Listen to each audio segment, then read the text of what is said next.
Invitations to attend the coronation of a king are hard to come by. They are limited and given only to a select few. So it came as a surprise. It made headlines when a 13-year-old British boy unexpectedly received an invitation to Prince Charles's elevation to the throne in May of 2023. His name was Max Woozy. Max had a beloved neighbor who had died of cancer when Max was only 10 years old. And the neighbor gifted him a tent just before he died, and he told Max, "Have an adventure with it." And so Max did. He decided to raise money for a hospice, and he pitched the tent in his backyard on March 29th, 2020, and every night after that for the next 3 years, setting a Guinness World Record for the most money raised by camping. It took some time for Max to realize that this invitation to the coronation was true, not a dream. He says, "I got back from school after a normal, boring day, and my mom just told me that I was invited to the coronation." He said, "I didn't 100% believe it at first. I didn't know what to think of it. And once it settled in, I started asking more questions, and it felt real." His mom is just as proud as she can be. "To achieve that at 13 is just incredible," she said. "It's almost overwhelming." Listen to how she says this. "It's almost overwhelming that my son is one of those chosen people. As a parent, I don't think you can ask for anything more." Now, in that story, do you sense the emotion, the awe, and the wonder? That feeling that this can't be happening to me? They just couldn't believe it was true. But it was true, and it took their breath away. That is response number 6. Embrace the prophetic word. Celebrate it. Hold it close. It happens when we think, "God sent me a word? How can that be? This is almost too wonderful to be true." You're watching an In Favor video series entitled Treasuring Your Words from Heaven. This is what to do and what not to do with the prophetic words you receive. We're taking you through 14 ways of responding to your prophetic personal prophecies. So we rejoice with you that you received a word. You were wise to record and transcribe it, and you've been disciplined in reviewing it periodically. You have prayerfully discerned it, interpreting the difficult parts, and you have resisted the temptation to twist the prophecy into saying something that you wish it said. You have carefully weighed and evaluated the word, and you've determined it is from the Lord. So what do you do now? In contrast to those counterfeit prophecies, which you reject, when you receive a legitimate message from the Lord, you want to welcome it. You want to embrace it with all your heart. Now, in Thessalonians 5, as we mentioned in the last video, Paul gave 5 exhortations that addressed issues with prophecy in the church, and they're just as applicable and meaningful to us today as they were to those in Paul's day. I'll read the passage again, 1 Thessalonians 5, 19 to 22. "Do not quench the spirit. Do not treat prophecies with contempt, but test them all. Hold on to what is good. Reject every kind of evil." Imagine that Paul visited your church last Sunday and you said, "Well, Paul, how can we keep from making mistakes when we're dealing with prophecy here in our worship services and in our lives?" I believe that Paul would say, in addition to what we talked about in the last video, I believe he would say, "Do not treat prophecies with contempt." That comes from verse 20. Now, the word that Paul uses for treat with contempt is a very strong word, and it means to despise someone or something, to treat them or to make them as if they were of no account, to disdain, reject, or consider them worthless.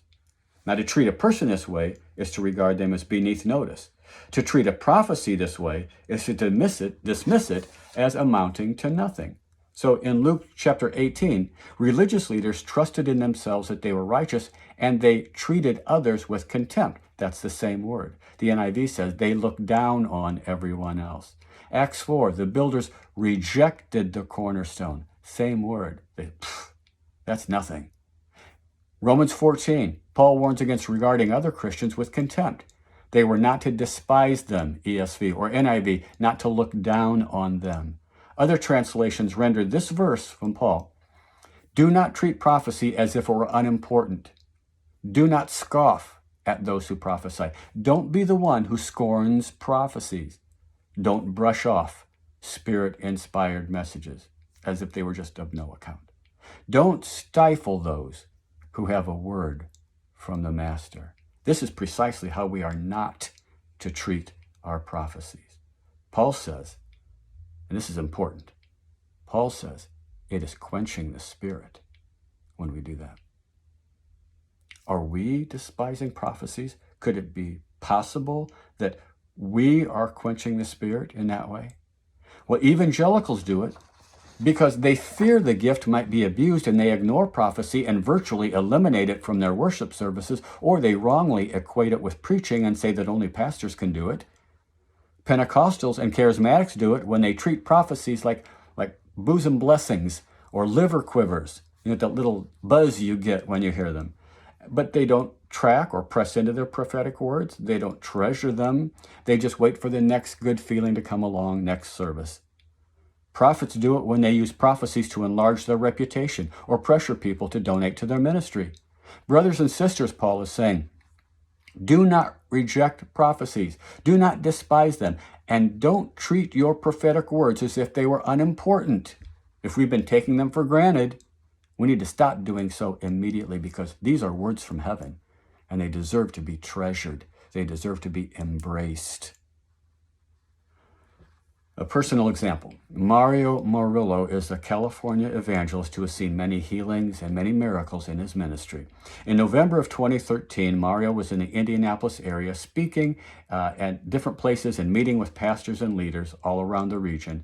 And I had just come out of the most devastating period of my life. I was unsure of my calling, uncertain about my relationship to God and others, and reluctant to face the future.